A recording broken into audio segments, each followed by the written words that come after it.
Hello, world and interpreters. A very warm welcome to all of you on my YouTube channel Bot Interpreters. This is the second part of the exercises of the chapter Getting Started with Python. So before starting देखिए हम लोग basically chapter के and पे पहुंच ही चुके हैं, ठीक है।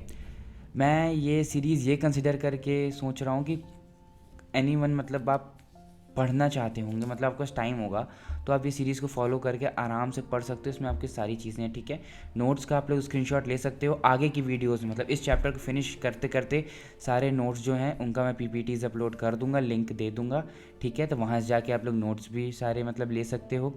सेकेंड थिंग क्या कहते हैं, क्वेश्चंस। इसके क्वेश्चंस पे भी मैं और क्वेश्चंस के लिए भी एक अलग से प्लेलिस्ट बनाऊंगा और उसको भी मैं अपलोड करूंगा, ओके। सो ठीक है, वो सब आगे की बातें हैं। तो लेट्स स्टार्ट दिस। हाँ, 11th क्वेश्चन, 10 तक हमने किया था, 11 से अपने को सॉल्व करना है, ठीक है। 11th क्वेश्चन है, write a Python program to calculate the amount payable if money has been lent on simple interest, ठीक है। अमाउंट निकालना है, जैसे आपने पैसे किसी को दिए हैं, एसआई पे आप दे रहे हो, दिए हो पैसे, ठीक है। आपको अमाउंट निकालना है, कितना अमाउंट में मतलब अगले बंदा आपको देगा, ठीक है। प्रिंसिपल जो है उसको हम लोग पी से मानेंगे, रेट ऑफ इंटरेस्ट को R% है, और टाइम जो है TES, वही बेसिकली ऐसा एक फॉर्मूला भी होता है PRT/100, P×R×T/100, ठीक है। चीज़ें आसान करने के लिए फॉर्मूले भी दिए हैं। हाँ, पेपर में भी, एग्ज़ाम में भी, मतलब हर जगह कुछ ऐसे क्वेश्चंस रहते हैं, मैथ्स क्वेश्चन कोई आता है अगर कोई क्वेश्चन तो ऐसे ही रहता है, मतलब फॉर्मूले दिए रहते हैं ताकि इट इज़ कंसिडर्ड कि अगर किसी का मैथ्स बैकग्राउंड ना हो तो भी मतलब वो कर पाए, राइट।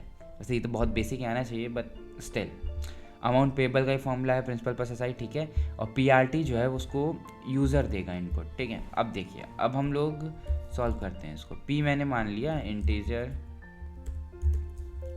मैंने मान लिया कि अब प्रिंसिपल होता है, ठीक, राइट। मैंने बोल दिया प्रिंसिपल, ठीक है। आर से मैंने मान लिया, मैं थोड़ा चीज़ें फास्ट करना चाहूँगा, लिखना क्या ही ज़रूरत है।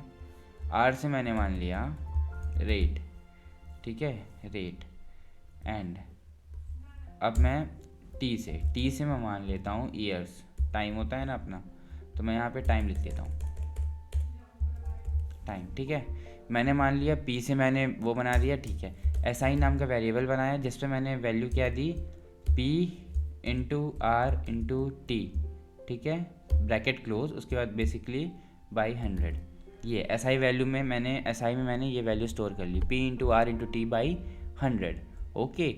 मैं ये भी कर सकता था इंटू 0.01, एक ही बात होती अपॉन, बट मैंने डिवीज़न में 100 कर दिया, नो इश्यूज़, ठीक है। अब मैं यहाँ पे प्रिंट करा देता हूँ,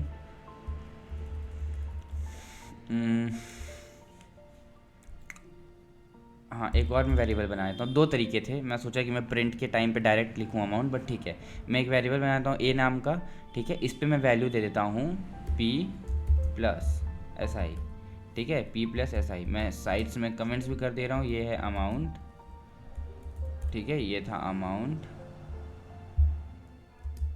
ये था सिंपल इंटरेस्ट, और ये सब अपन ने वैल्यूज़ लिए, ठीक है। अमाउंट के बाद अब मैं प्रिंट करा देता हूँ, ठीक है। मैं क्या प्रिंट कराऊँगा, अमाउंट पेबल। अमाउंट पेबल कितना है, अमाउंट पेबल में कह देता हूँ इट्स समथिंग अराउंड ए, ठीक है। अब हम लोग इसको सॉल्व करते हैं, रन करते हैं, फाइन, लेट्स सी। हाँ, गुड। मैंने बोल दिया प्रिंसिपल मैंने 1000 रुपये दिए हैं, ठीक है। रेट ऑफ इंटरेस्ट 10% के इंटरेस्ट पे दिया है, और टाइम लेट्स से 2 ईयर्स लगे, 1 ईयर्स लगे। तो बेसिकली होना क्या चाहिए, P×R×T, इसका होना चाहिए ये 1000 हो जाएगा 10,000, P×R×T वी ऑल नो 10,000 हो जाएगा, 10,000/100 तो 100। अमाउंट इसका आना चाहिए, amount payable 1100, let's see, amount payable equals to 1100, right. So this is what I was talking about, ठीक है। तो प्रोग्राम अपना वर्क कर रहा है, प्रॉपर है। Here you can just take screenshot और just note it's anywhere else, whichever method you want, just follow it, okay। अब जंप करता हूँ मैं नेक्स्ट क्वेश्चन पे, फाइन, ठीक है। ये क्वेश्चन इज डन। अब नेक्स्ट क्वेश्चन क्या कहता है देखते हैं हम लोग। एक प्रोग्राम बनाना है जो कैलकुलेट करेगा कितने दिन लगेंगे, मतलब कितने दिन में काम कंप्लीट होगा। ठीक है, तीन पर्सन है ए बी सी। ठीक है, there are 3 person A B C and एक प्रोग्राम बनाया जो कैलकुलेट करेगा कितने दिन में ये काम कंप्लीट करेंगे। ए को x डेज लग रहे हैं, बी को y डेज लग रहे हैं और सी को z डेज लग रहे हैं अगर वो काम अकेले इंडिविजुअली कंप्लीट करे। लेट्स से 3 फ्रेंड्स हैं ए बी और सी। ठीक है, हमको ये निकालना है जब तीनों साथ में किसी काम को कंप्लीट करेंगे, तीनों साथ में घर बना रहे हैं तो तीनों को साथ में घर बनाने में कितना टाइम लगेगा। अकेले अगर एक घर बनाता है तो उसको x डेज लगते हैं, अकेले बी घर बनाता है तो उसको y डेज लगते हैं और अकेले सी घर बनाता है तो उसको z डेज लगते हैं। ठीक है, अब चीज़ें थोड़ी क्लियर हुई होंगी। तो जो फॉर्मूला है जो कैलकुलेट करने का कि नंबर ऑफ़ डेज़ अगर साथ काम करें तो वो कितना लगेगा, वो ये है X Y Z upon X Y plus Y Z. ठीक है, ये अपने को फॉर्मूला दिया है, अगर साथ में काम करेंगे तो इतना लगेगा। ठीक है, और एक्स वाई जेड अपने को पता है, एक्स वाई जेड जो है वो यूज़र द्वारा इनपुट होगा। तो अब हम लोग इस पर एक प्रोग्राम बनाते हैं। ठीक है, एक्स मैंने बोल दिया input, number of days taken by x to complete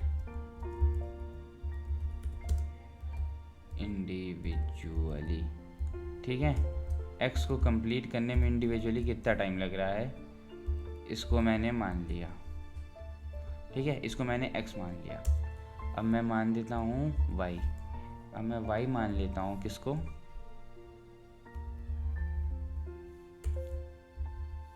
A, B, number of days taken by A to complete individually to complete work। ठीक है,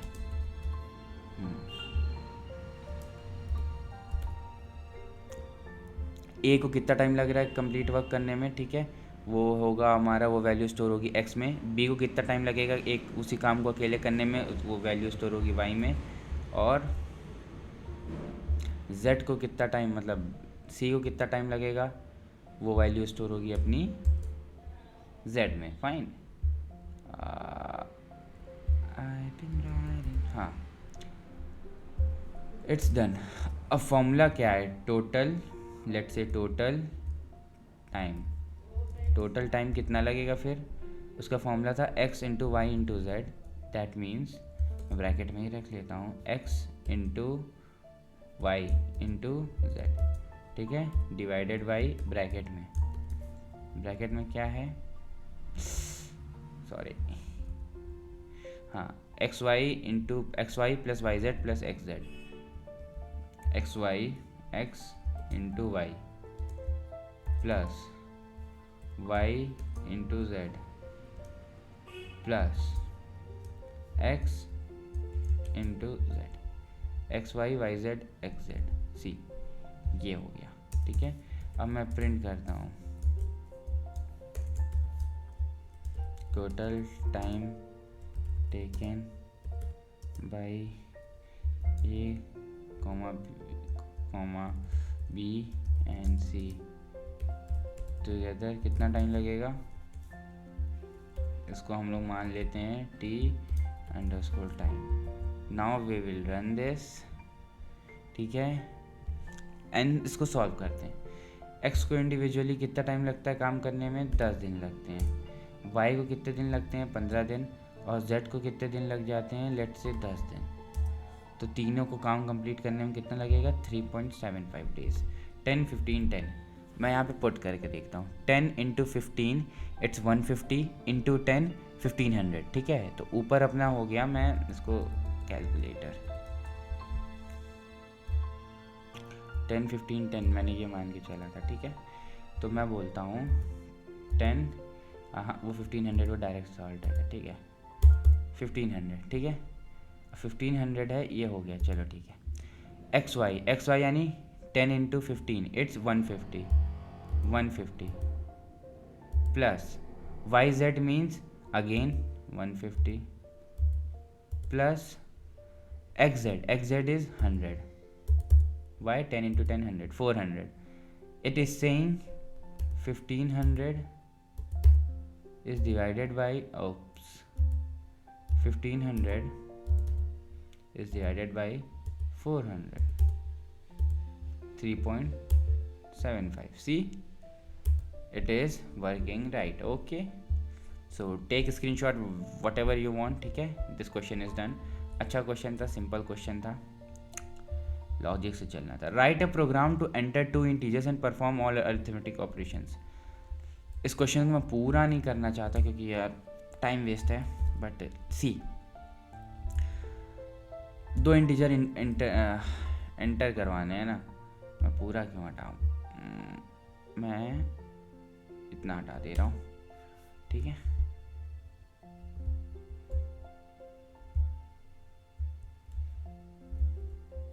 वेट,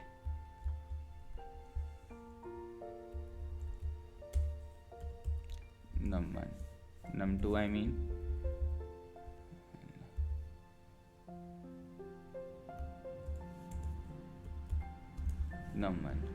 num1 num2. अब ऑल ऑपरेशंस में हम लोग को क्या क्या कराना है, सिंपल है,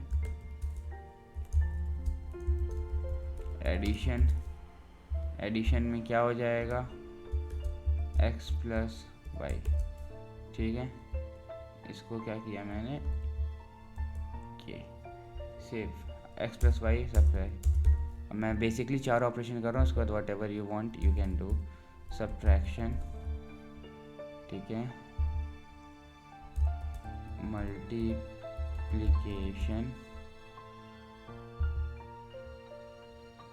and last one is division. Subtraction क्या होता है, x माइनस वाई. मल्टीप्लिकेशन क्या होता है, x multiplied by y. Division क्या होता है, x divided by y. See again, let's do this. Check this program. Num one मैंने डाल दिया 10, नम1 मैंने डाल दिया 10, नम2 डाल दिया मैंने 5. एडिशन 15, सब्ट्रैक्शन ये. See, done. Take screenshot.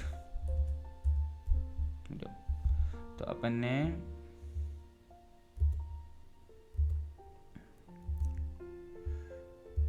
Twelfth one कर लिया एंड 13th वन कर लिया. नाउ इट्स टाइम फॉर 14,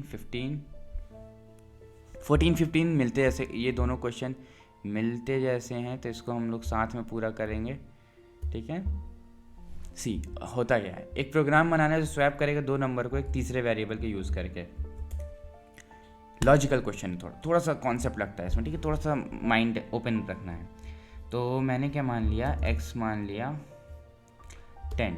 ठीक है, एक स्वैप करनी है वैल्यू, यहाँ से आप एंटर करवा के वैल्यू स्वैप करो, जैसे स्वैप करना है करो, मैं खुद से मान ले रहा हूँ. ठीक है, या x मान लिया मैंने 10. ठीक है, y मान लिया मैंने 20. ठीक है, हाँ, x मैंने मान लिया 10, y मान लिया मैंने 20. एक वेरिएबल मैंने मान लिया टेम्पररी करके, टेम्प मान लो, नहीं तो एक काम करिए, अच्छा टेम्प ही मान लो. ठीक है, टेम्पररी नाम का एक मैंने वेरिएबल मान लिया. ठीक है, इसमें मैंने x की वैल्यू स्टोर करा दी. ठीक, अब मैंने क्या बोला कि x जो है x y के बराबर है. ठीक है, वैल्यू स्वैप का मतलब क्या है, x की वैल्यू 10 और y की वैल्यू अभी ये है ना, तो यहाँ पे मैं प्रिंट करा दे रहा हूँ x इक्वल्स टू, x की वैल्यू है x और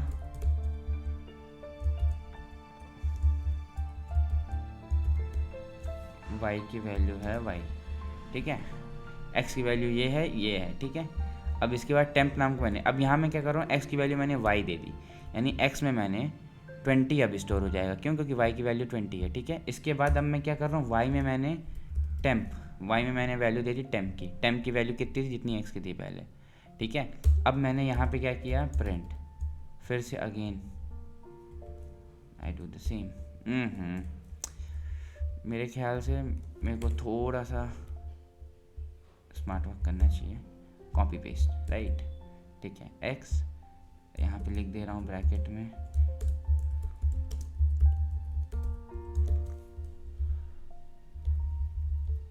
आफ्टर स्वैपिंग. ठीक है, अब मैंने क्या किया, इसको रन किया.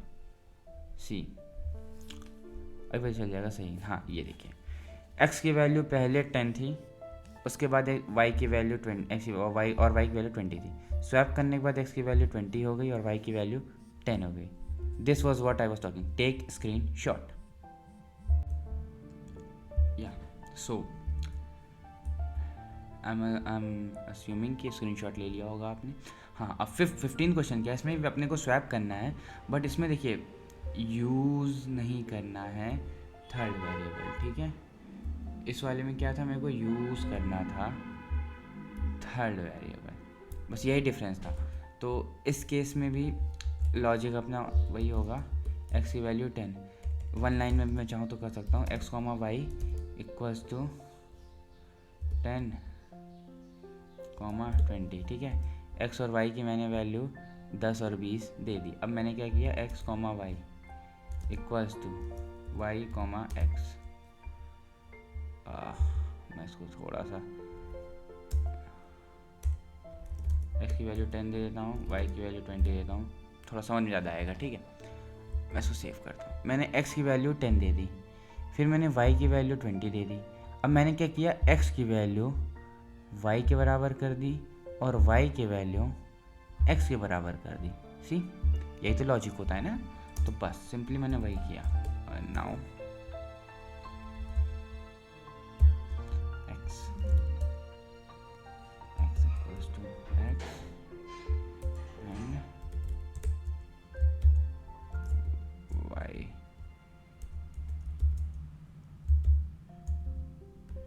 Equals to y. सी 10 20 थी, but now you will see the value as 20 and 10.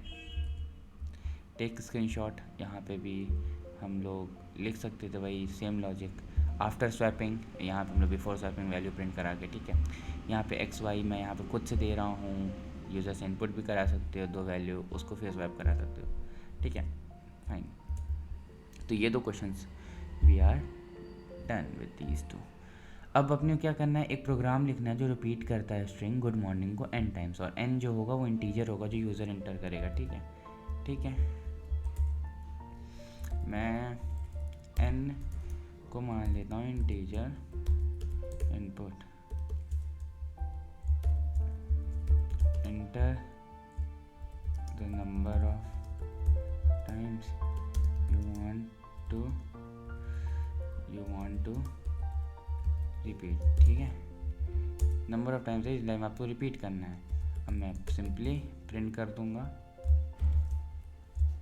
Good, capital में था क्या, डजेंट मैटर, आप कैपिटल में भी लिख सकते हो, ठीक है, गुड मॉर्निंग इनटू n। सी, अब यहाँ पे होगा क्या, मैंने यूज़र से पूछा कितनी बार आपको रिपीट कराना है, ठीक है, और जैसे अकॉर्डिंग टू क्वेश्चन दिया हुआ था मुझे। इसके बाद मैंने क्या किया, गुड मॉर्निंग को बेसिकली मल्टीप्लाई करवा दिया जितने टाइम्स यूज़र ने कहेगा, और मैं यहाँ पे एक बैकस्लैश कैरेक्टर लगा दे रहा हूँ ताकि वो हर नई लाइन में प्रिंट हो, ताकि इशू ना हो अपने को समझने में। सी, कितने टाइम, तो क्वेश्चन पूछ रहे हैं आप में से कितने टाइम आप रिपीट कराना चाहते हैं, मैंने बोला 5 टाइम्स, तो अब ये 5 टाइम्स गुड मॉर्निंग प्रिंट करेगा। That was what I was talking about. Take screenshot. Yeah so now we had done 16th question also, ठीक है। तो 16 क्वेश्चन तक अपन ने कर लिया बहुत ईजिली सॉर्टेड वे में समझते हुए, ठीक है। अब हम 17 क्वेश्चन पे आते हैं। Write a program to find average of 3 numbers. एक प्रोग्राम बनाना है जो 3 नंबर का एवरेज निकालेगा, ठीक है। बहुत ही क्विक मैं इसको सॉल्व करता हूँ, ठीक है। एक्स की वैल्यू मैंने दे दी 10, खुद से इनपुट करवा सकते हैं, मैं फिर से बोल रहा हूँ इनपुट करवा सकते हैं। And I am considering this कि मतलब क्वेश्चंस अगर आप देख रहे हैं तो आपको इनपुट विनपुट कराना तो ईजिली आता है, ये नहीं आता है तो मैं लिंक दे दूंगा, देख के सीख सकते हैं पूरी प्लेलिस्ट की भी और वीडियो की, बट इसीलिए मतलब मैं इतना उसमें नहीं जाऊंगा, ठीक है, डिटेल में, because it is not required. मैंने लॉजिक दे दिया, एक्स वाई जेड को जो मैंने खुद से वैल्यू दी है वो आप प्रिंट भी करा सकते हो। 10 + 20 30, 30 + 30 60, 60/3 20, ठीक है, exactly, it's right. Take a screenshot if you want, otherwise let's move to the next question. Done 17th। See, the volume of sphere है, देखिए विथ रेडियस 4, मतलब फॉर्मूला है ये रेडियस का, अपन सबको पता ही है, मतलब सबको मतलब पता ही होता है, 4/3πr³, ठीक है। Write a Python program to find the volume of spheres with radius 7 centimetre, ठीक है। वॉल्यूम ऑफ स्फेयर निकालना है 7 सेंटीमीटर रेडियस पे, 12 सेंटीमीटर रेडियस पे और 16 सेंटीमीटर रेडियस पे। बहुत ही ईजी होने वाला है, ठीक है, बहुत ही ईजी क्वेश्चन है, बस फॉर्मूले पुट करना रहता है अपने को। तो आर एक बार हम लोग मान लिए 7 सेंटीमीटर, मैं एक बार का बता दे रहा हूँ, मतलब बाकी next 2 you can do it. मैं फर्स्ट वाला 7 वाला मैं सॉल्व करा दे रहा हूँ, ठीक है। दीज 2 आर योर होमवर्क, ठीक है। ये वाला और ये वाला, ये दोनों होमवर्क है। तो 7 सेंटीमीटर, ठीक है। अब मैं बोल देता हूँ एरिया, वॉल्यूम होना चाहिए वैसे, वॉल्यूम इक्वल्स टू 4/3, ठीक है। 4/3 को मैं 3, ठीक है, इनटू πr³। पाई की वैल्यू मैं 3.14 मानूंगा, ठीक है, 3.14 मानूंगा। और 4/3 को भी मैं basically see for sake of my convenience 1.3 मान लेता हूँ, ठीक है। यानी कि 1.3 4/3 into 4/3 into pi equals to 3.14 into cube मतलब r raise to the power 3। अब मैं r इंटू आर लिखूँ या r raise to the power 3 लिखूँ, एक ही बात है, ठीक है। अब मैंने प्रिंट करा दिया वॉल्यूम, ठीक है, वॉल्यूम इज नाउ b। अब मैंने इसको किया सेव और फिर मैंने किया run. Now you will get the answer of the volume जो भी है 1400.10। सी, अब मैं इसको क्रॉस चेक करने के लिए मैं again I will open calculator, ठीक है। बिकॉज देखिए क्रॉस चेक करना बहुत ज़रूरी है कि बाद में आपके मन में भी कोई डाउट ना रहे और ना ही मेरे मन में। 1.3, ठीक है, मैं थोड़ा सा मैं 4/3 मान लिया मैंने, 1.3 मान लिया। देखिए 1.3 किया, ठीक है, इंटू मैंने कर दिया 3.14, ठीक है। इसकी वैल्यू कितनी है 4.082, याद रहेगा। अब मैंने क्या किया r³ यानी 7 इंटू 7 इंटू 7, ठीक है, कितना है 343, 4.052, 52 था कि 82 था यार, मैं भूल गया। नाइस। अब वो कितना था 363 था, वाह मैं ये भी भूल गया। तो 1470 के अराउंड कुछ आया और यहाँ भी उतना ही कुछ आया होगा 1400, तो मतलब मैंने वैल्यू में भूल गया। तो ट्राई दिस कि वैल्यू आप ना भूलें, ऐसे कोशिश करिएगा। बट आई नो इंटरप्रेटर खुद कैलकुलेटर होता है तो गलत चीज़ सॉल्व नहीं कर सकता। ये तो try on your own. Let's move further to the next question. Quite funny it was. Write a program that asks the user to enter their name and age, ठीक है। Print a message address to the user that tells the user in which year they will be turn 100 years old, ठीक है। नाम पूछना है और as पूछना है यूज़र से, ठीक है। उसके बाद एक मैसेज प्रिंट कराना है जो यूज़र को बताएगा कि हे, मतलब मैं खुद से हे जोड़ दे रहा हूँ, हे उसके बाद यूज़र का नाम, उसके बाद किस ईयर में आप 100 साल के होंगे। n इक्वल्स टू नेम हो जाएगा,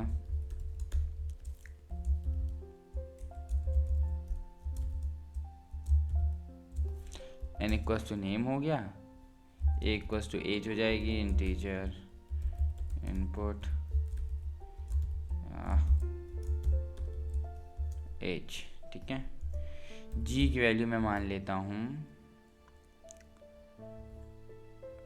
100, मतलब 100 माइनस a। 100 में से मैंने a को घटाया तो 100 साल में कितना बचा, जितना भी जो भी होगा उसकी वैल्यू g में स्टोर हो जाएगी, ठीक है। अब मैं बोलता हूँ, अब मैं प्रिंट कराता हूँ, प्रिंट हे प्लस मैंने क्या प्रिंट कराया, जो भी नाम है होगा n, ठीक है, हे प्लस एन, मैंने बोला हे प्लस एन। इसके बाद अब मैं प्रिंट कराता हूँ your age will be 100 years इन, किस साल में आपकी ये 100 साल के बराबर हो जाएगी। अभी 2022 चल रहा है, तो मैं फिर से 2022 में ऐड कर लेता हूँ जी की वैल्यू, ठीक है। अब मैं इसको बहुत ही प्यार से रन कराता हूँ। 22 चल रहा है, जी की वैल्यू मैंने बोल दिया, लेट्स से मैंने बोल दिया मेरी एज है 22 ईयर्स, सॉरी मेरी एज है 22, नॉट नेम, ठीक है। तो मैं मेरी एज 100 साल कब हो जाएगी, 2100 में। कैसे, 100 माइनस 22 किया तो मेरा बचा कितना, 78 मैंने ऐड करूँगा, मैं जितनी वैल्यू बची होगी तो मैं 100 साल का कहलाऊँगा। अब देखिए लॉजिक क्या था इसमें, मैंने नाम इनपुट करवाया, फिर एज इनपुट कराई। एज 100 मुझे बताना है कि 100 साल का मैं कब होऊंगा, तो मैं 100 में से माइनस कर दूंगा, जो जितनी वैल्यू बचेगी इट मीन्स कि मैं इतने साल अभी मेरे को बचे हैं 100 साल होने में, ठीक है।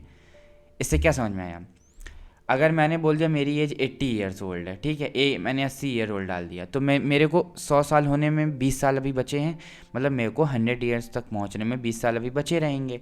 तो exactly that's what I was talking, 20 साल बचे रहेंगे। तो मैं अगर 2022 में 20 साल जोड़ दूं तो उस ईयर में यानी 2042 में मैं 100 साल का हो जाऊंगा। यही लॉजिक था जो मैंने लगाया, और इसके बाद सी दिस इज़ वर्किंग।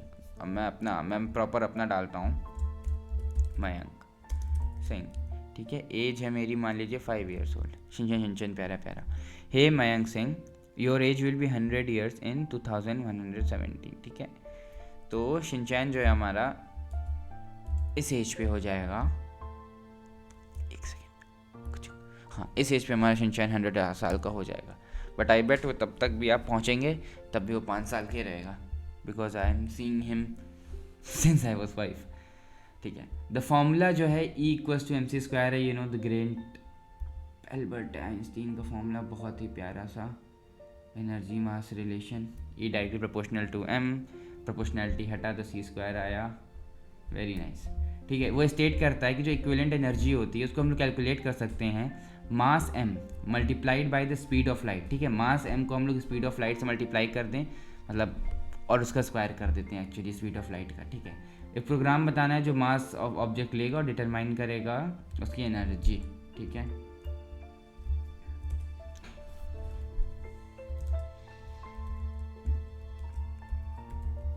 अब मैं यहाँ पे मास इनपुट कराता हूँ, सी मैंने बोल दिया मास, अब मास इनपुट करो, ठीक है। इसके बाद अब मैं बोल देता हूँ energy equals to speed of light का स्क्वायर। ओह माय गॉड, अब यहाँ पे देखिए दो तरीके हैं, या तो मैं प्रिंट स्टेटमेंट पे डायरेक्ट करूँ, या तो मैं एक वेरिएबल बना के अलग से ही करता रहूँ, ठीक है।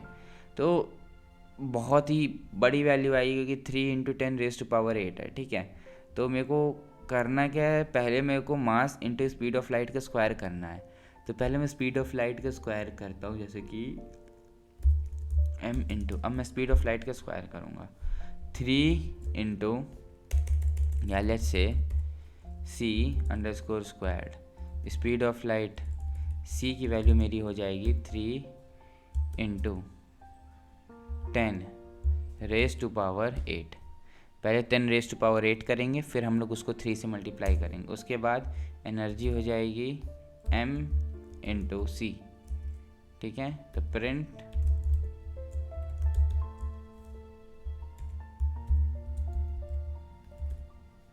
एनर्जी इक्वल्स टू, अब यहाँ पे मैं इक्वल्स टू लगाऊंगा, कोई मजाक नहीं, एल्बर्ट आइंस्टीन जी के फॉर्मूले के साथ,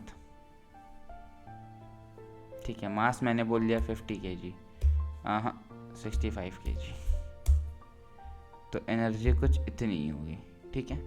होमवर्क है आपका, मेरे को बताना है एनर्जी की यूनिट क्या होती है। मैं अभी तो देखूं ज़रा कितनी पढ़ाई हो रही है।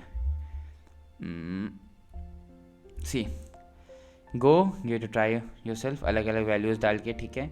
और मेरे को बताना क्या क्या वैल्यू आई, इंटरेस्टिंग, और मेरे को इस थ्योरी के बारे में और भी चीज़ें बताना, ठीक है, इफ़ यू वांट सो। अब क्वेश्चन नंबर 21, ये मैं होमवर्क दे रहा हूँ, जो कि मैं नेक्स्ट वीडियो में case study, documentation tips, homework, सारे नोट्स सब कुछ अपलोड करूँगा। इस चैप्टर को सम अप कर दूँगा, फिनिश कर दूँगा।